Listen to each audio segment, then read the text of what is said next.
आज हम लोग करेंगे क्वेश्चन नंबर 22 जिसमें कहा गया है a track of consist a track इस कंसिस्ट, यहाँ देखिए ये थोड़ा सा दिखाई नहीं दे रहा होगा, हाँ ये क्वेश्चन है। A track consist of two circular part A B C and C D E of equal radius 100 meter joint smoothly as shown in figure. Each part subtend right angle at its center. A cycle weighing 100 kg together with rider travels at constant speed 18 km/h on the track. तो पहला question देना है, answer देना है. Find the normal contact force by the road on cycle when it is at B and at D. फिर दूसरा बताना है कि find the force of friction exerted by the track on tyre when the cycle is at B C and D. फिर third part है find the normal force between the road and cycle just before and just after the cycle crosses C. और last है what should be the minimum friction coefficient between the road and tire which will be ensure that cyclist can move with constant speed. और आपको G की value दे रखा है, ये diagram दे रखा है, तो इसको हम लोग परफॉर्म करते हैं इस क्वेश्चन को.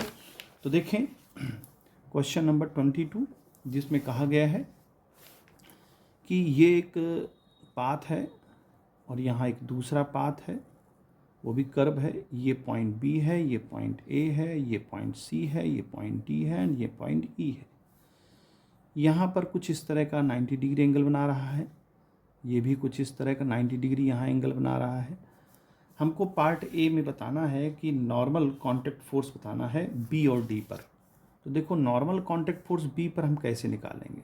साइकिलिस्ट का वेट नीचे की तरफ काम करेगा, नॉर्मल फोर्स ऊपर की तरफ काम करेगा, और चूंकि इस तरफ कर्व है तो सेंट्रीपिटल फोर्स हमें इस डायरेक्शन में मिलेगा. तो यानी कि mg में से अगर हम -n करेंगे तो हमें सेंट्रीपिटल फोर्स देगा. अब यहाँ n निकालना है तो n की वैल्यू क्या हो जाएगी, mg माइनस mv²/r.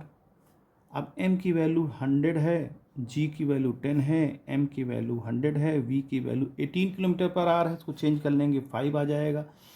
5 का स्क्वायर 25, आर की वैल्यू 100 है, ये सारा कुछ कट जाएगा, 1000 से 25 निकल जाएगा, 975 न्यूटन हमें मिल जाएगा.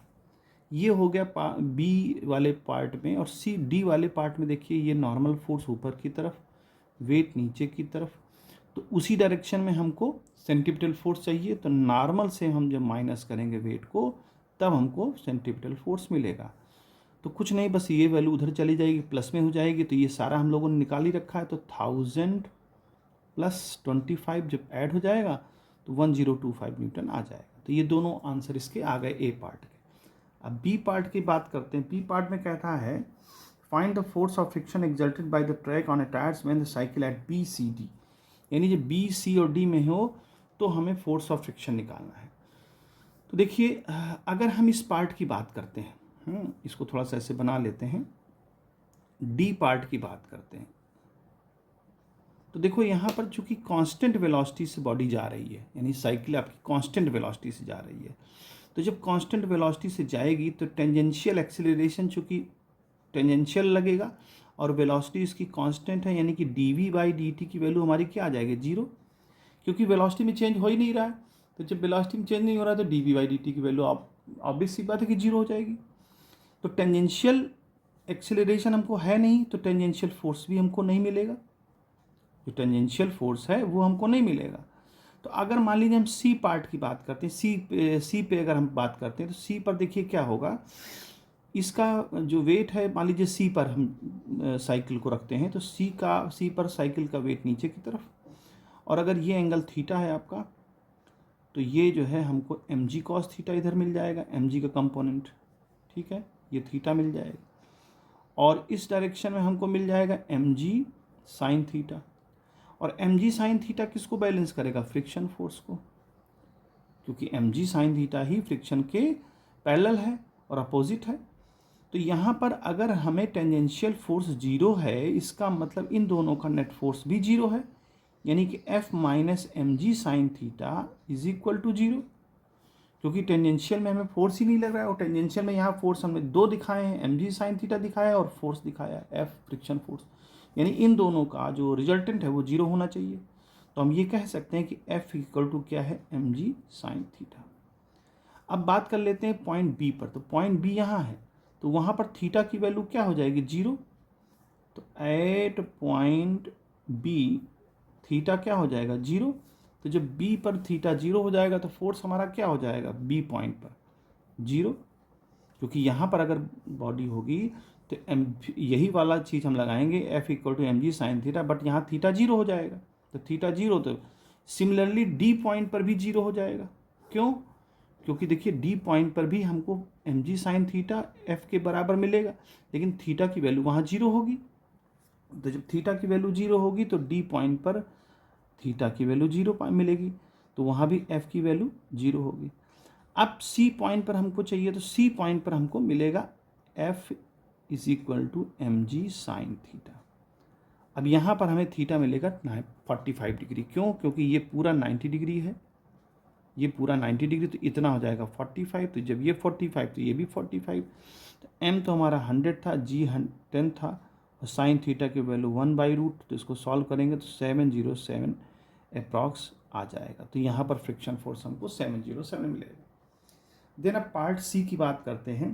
पार्ट सी में कहता है कि find the normal force between the road and cycle just before and just after. देखो जस्ट बिफोर, सी के जस्ट बिफोर और जस्ट आफ्टर। तो देखो जस्ट बिफोर अगर हम बात करते हैं, सी के पहले यहाँ कहीं बात करते हैं, यहाँ कहीं बात करते हैं, अगर हम यहाँ कहीं बात करते हैं तो फिर से हम इसी तरह से कंपोनेंट ब्रेक करेंगे। तो ये एम जी कॉस थीटा इधर आएगा, ठीक है, और ये नॉर्मल फोर्स इस डायरेक्शन में कहीं लगेगा हमको, और यहाँ पर जो एम जी कॉस थीटा है उससे जब हम माइनस एन करेंगे सी पार्ट में, एम जी कॉस थीटा से जब हम माइनस नॉर्मल फोर्स करेंगे तब हमको सेंट्रीपिटल फोर्स मिलेगा, यानी mv²/r मिलेगा। तो चूंकि हमें वहाँ सी पर नॉर्मल फोर्स पता करना है, तो नॉर्मल फोर्स पता करने के लिए क्या करेंगे, इधर आ जाएगा part mg cos theta minus mv²/r। अब देखिए mg cos थीटा तो हम पहले निकाल चुके हैं, mg 1000 है और cos थीटा 1/√2 है, तो ये आ जाएगा 707 माइनस mv²/r हम पहले निकाल चुके हैं 25 आएगा। तो ये कुछ हमारा आ जाएगा 672 के अबाउट, 682 न्यूटन के अबाउट, ठीक है। इसी तरह जस्ट आफ्टर की अगर हम बात कर लेते हैं, तो जस्ट आफ्टर में अगर हम यहाँ कहीं पहुँचेंगे तो उसी तरह से mg, भाई अब यहाँ पर क्या है कि हमें ऊपर की तरफ सेंट्रीपिटल फोर्स चाहिए, तो अब की हम क्या करेंगे, नॉर्मल से माइनस करेंगे, जैसे पार्ट इस वाले में ए वाले में किया था, तो नॉर्मल से हमको जो है माइनस करना पड़ेगा। तो normal minus mg cos theta, तो वो हमको देगा क्या, mv²/r। तो यहाँ पर नॉर्मल जो है उधर चला जाएगा, ये तो 707 में 25 ऐड जो है, मैं डायरेक्ट यहाँ कर रहा हूँ क्योंकि उधर जाएगा तो सारी वैल्यूज वही हैं, तो ये जुड़ जाएगा, तो ये लगभग हमारा हो जाएगा 732 न्यूटन के अबाउट, ये 732 न्यूटन हो जाएगा। तो ये पार्ट सी हो गया। अब पार्ट डी की बात करता है, तो पार्ट डी में क्या कहता है कि हमको निकालना है, पार्ट डी में कहता है what should be the minimum friction coefficient between the road and tyre which will be ensure that cyclist can move with constant. तो कहता है कि कितना मिनिमम जो है हमको रिक्वायर्ड हो फ्रिक्शन कोएफिशिएंट की रोड और टायर के बीच में, कि वो जो है कांस्टेंट स्पीड से चल पाए, यानी स्किड ना करे। तो देखिए ध्यान से, अगर हम अपने पाथ को देखें तो पाथ को देखने में ये लगेगा कि जो स्किडिंग की जो चांसेस हैं, जो स्किडिंग की चांसेस है वो यहाँ ज़्यादा है। जब ये इस सी के पास आ रहा होगा तो यहाँ स्किड होने के चांस ज़्यादा है, यहाँ डी पर स्किड होने के चांस ज़्यादा है। तो जब डी पर स्किड होने के चांस ज़्यादा हैं, तो यहाँ पर हमको अगर हम देखें, यानी जस्ट बिफोर सी, जस्ट चूँकि जब ये नीचे ढलान पे आ रहा होगा तो यहाँ स्किड होने के चांस ज़्यादा हैं। जब स्किड होने के चांस ज़्यादा हैं तो यहाँ पर फ्रिक्शन की वैल्यू क्या होनी चाहिए, तो यहाँ पर फ्रिक्शन की वैल्यू क्या होनी चाहिए, फ्रिक्शन की वैल्यू होनी चाहिए म्यू इंटू एन, ये फ्रिक्शन की वैल्यू होनी चाहिए।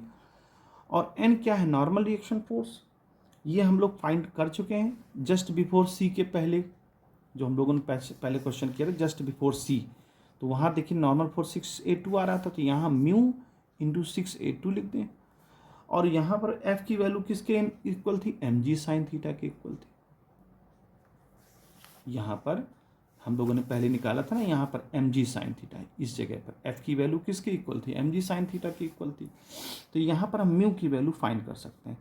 तो mg sine theta divide by 682, अब mg साइन थीटा हम पहले निकाल चुके हैं 707, तो 682 से डिवाइड हो जाएगा, तो ये लगभग आ जाएगा हमारा 1.036 म्यू की वैल्यू। तो ये जो है, ये म्यू की वैल्यू इतनी होनी चाहिए जिससे वो स्किप नहीं करेगा। तो ऑलमोस्ट मुझे समझ में आ रहा है कि मैंने आपको समझा दिया है। अगर कोई प्रॉब्लम है तो आप कमेंट में पूछ सकते हैं, और कहीं कोई दिक्कत है यू मे आस्क।